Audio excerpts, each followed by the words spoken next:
Assalamualaikum warahmatullahi wabarakatuh. Alhamdulillahirabbil alamin wassalatu wassalamu ala asrofil anbiya'i wal mursalin sayyidina Muhammadin wa ala alihi wa sahbihi ajmain. Amma ba'du. Sahabat spektakuler yang berbahagia, pada kesempatan hari ini kita akan melanjutkan materi kita tentang kata pamungkas yang ketujuh dari apa yang ditulis oleh Syekh Ibnu Athaillah As-Sakandari di dalam kitabnya Al-Hikam. Beliau mengatakan, la yusakkikannaka fil wa'di adamu wuqu'il maw'udi wa in ta'ayyana zamanuhu li'alla yakuna zalika qadhan fi basiratika wa ihmadan li nuris sariratika. Janganlah janji Tuhan yang tak terwujud membuatmu meragukan akan janjinya, meski taruhlah janji itu diberikan waktu yang jelas. Hal itu agar tak merusak kejernihan batinmu dan memadamkan cahaya rohmu. Ungkapan ini menarik kalau kita lihat dari dua sudut pandang atau dua perspektif. Pertama, ketika kita berbicara tentang perspektif secara umum. Pada hakikatnya, bagian terdahulu kita berbicara mengenai doa. Doa yang tampak tak pernah atau lama tak terkabulkan. Keadaan itu bisa membuat seorang beriman merasa putus asa, terdampar secara mental. Bagian ini masih merupakan kelanjutan dari bagian apa yang diungkapkan oleh Ibnu Athaillah sebelumnya. Intinya sekali lagi kita diajak oleh Ibnu Athaillah As-Sakandari untuk membiasakan diri melihat hidup secara optimis, walau ia berjalan tak sesuai dengan kehendak kecil kita sebagai manusia. Manakala Tuhan menjanjikan suatu misalnya melalui kitab sucinya atau perantaraan yang lain, dan janji itu ternyata tak terpenuhi atau tak terkabulkan, lalu bagaimana sikap kita? Apakah kita harus mengatakan bahwa Tuhan ingkar janji? Haruskah kita merasa kecewa? Haruskah kita merasa marah? Dan bahkan mencerca Tuhan? Atau jika Anda seorang ateis atau agnostis, haruskah Anda mencela kenyataan dan meneriakan kekecewaan? Dunia tak adil, seperti itu? Tentu orang beriman tidak berbicara terkait itu. Di dalam Al-Quran misalnya, Allah Subhanahu wa Ta'ala menjanjikan kemenangan kepada hamba-hambanya yang beriman dan berbuat kebaikan di bumi ini. Ini tercantum di dalam Al-Quran, yang kira-kira maknanya adalah, dan Allah telah berjanji kepada orang yang beriman di antara kamu dan mengerjakan amal-amal soleh, bahwa Dia sungguh-sungguh akan menjadikan mereka berkuasa di muka bumi, sebagaimana Ia telah menjadikan orang-orang sebelum mereka berkuasa, dan sungguhnya Dia akan meneguhkan bagi mereka agama yang telah diridhoinya untuk mereka, dan Dia benar-benar akan menukar keadaan mereka sesudah mereka dalam ketakutan menjadikan aman sentosa. Mereka tetap menyembahku dengan tidak mempersekutukan sesuatu apapun dengan aku. Dan barang siapa yang tetap kafir sesudah janji itu, maka mereka itulah orang-orang yang fasik. Ini terdapat di dalam surat yang ke-24 ayat ke-55. Sahabat spektakuler yang berbahagia, kenapa mungkin kita sebagai umat Islam bertanya, kita sekarang justru terpuruk sebagai umat? Kenapa dunia Islam terbelakang? Di manakah janji Tuhan yang dijanjikan itu? Atau di manakah janji Tuhan yang akan memberikan kemenangan kepada umat Islam sebagaimana yang tercantum di dalam ayat-ayat sucinya? Tentu janji Tuhan yang tak terwujud atau belum terwujud janganlah membuat kita meragukan janjinya. Jika Anda telah bekerja sesuai dengan hukum-hukum yang berlaku, sesuai dengan tip-tip kesuksesan yang ditawarkan oleh para juru motivator, janganlah putus asa terlebih dulu. Keputusasaan semacam itu hanya akan membuat mata batin kita menjadi pudar dan padam. Anda bisa saja kehilangan ketajaman untuk melihat peluang itu. Anda dengan sikap yang negatif seperti itu tak akan memiliki tenaga psikologis dan semangat untuk berbuat kebaikan.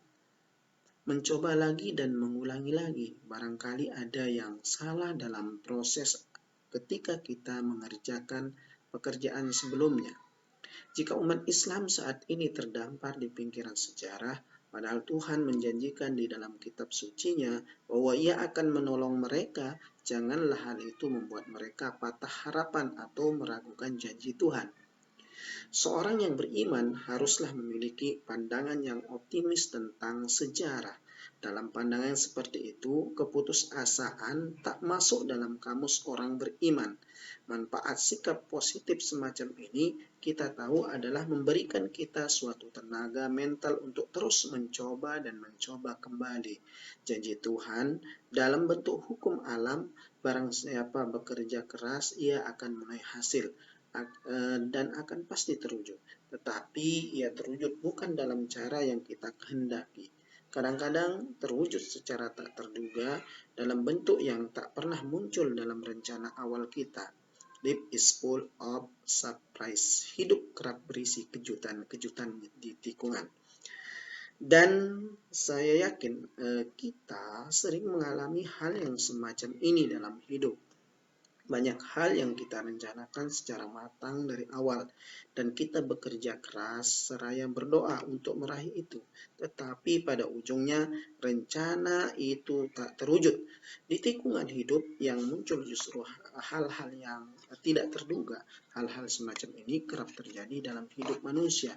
Ini mengkonfirmasi kebijaksanaan yang dikatakan oleh Ibnu Athaillah di dalam ungkapan tadi. La yusakkikannaka bil wa'di adamu il maw'udi wa in ta'ayyana zamanuhu li alla yakuna zalika qadhan bi basiratika wa ihmadan li nuri sariratika. Nah, sahabat spektakuler yang berbahagia, itu dalam perspektif umum. Nah, bagaimana kalau kita lihat dalam perspektif khusus? Ibnu Ajibah mengarang Syarah Al-Hikam memberikan ajaran yang sangat penting bagi orang-orang yang sedang menjalani suluk atau perjalanan spiritual di bawah bimbingan spiritual seorang guru atau seorang mursyid. Ajaran itu adalah panzur ahsana atta wa wila'at wal tamis ahsan al-makharij. Jika engkau berhadapan dengan sebuah janji Tuhan, entah dikatakan lewat wahyu, ilham, para wali, atau jalan-jalan lain, lalu janji itu tak segera atau malahan tak terwujud sama sekali, maka carilah takwil, carilah pemahaman, carilah bagaimana Anda mengerti kenapa sesuatu itu terjadi seperti itu, dan tidak dengan cara yang lain. Selalu ada jalan untuk mengerti kenapa suatu terjadi tidak seperti yang dijanjikan, yang diinginkan malahan. Cari jalan untuk mengerti, untuk mentakwil. Itu adalah ajaran pengarang komentar Al-Hikam yaitu Ibnu Ajibah. Dengan pengertian seperti ini, seorang murid tarekat bisa menghindarkan pikiran dan sangkaan buruk mengenai Tuhan dan gurunya. Nah, ini kalau kita lihat dari kacamata umum. Jadi melihat sesuatu dengan pengertian seorang murid tarekat atau orang yang bersuluk bisa menghindarkan pikiran sangkaan buruk terhadap Tuhannya dan terhadap gurunya. Kenapa? Karena memang melihatnya dari sesuatu yang positif.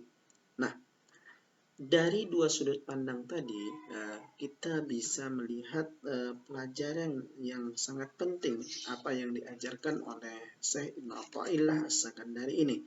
Kita diajarkan untuk memahami kenyataan.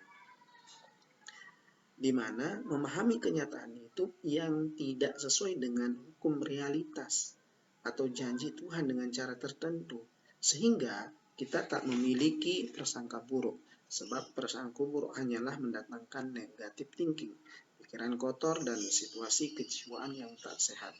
Karena pada prinsipnya janji Tuhan yang tak terwujud atau belum terwujud jangan membuat kita meragukan janjinya. Pesan ini penting untuk kita pelajari, penting untuk kita renungkan bahwa ketika kita berhadapan dengan sesuatu yang sangat penting dan itu tidak sesuai dengan harapan dan cita-cita kita, itu berarti ada hal yang ingin disampaikan, ada hal yang ingin dicapai, yang ingin diinstruksikan oleh Allah untuk memperbaiki hal-hal tadi, sehingga hal-hal tadi itu menjadi lebih baik dan kita berpositif thinking terhadap Allah Subhanahu wa taala sebagai Tuhan, karena Allah Maha memberikan menempati janji terbaiknya kepada kita. Itu saja penjelasan tentang Al-Hikam pada kesempatan hari ini. Salam spektakuler, semoga bahagia dan salam positif thinking. Assalamualaikum warahmatullahi wabarakatuh.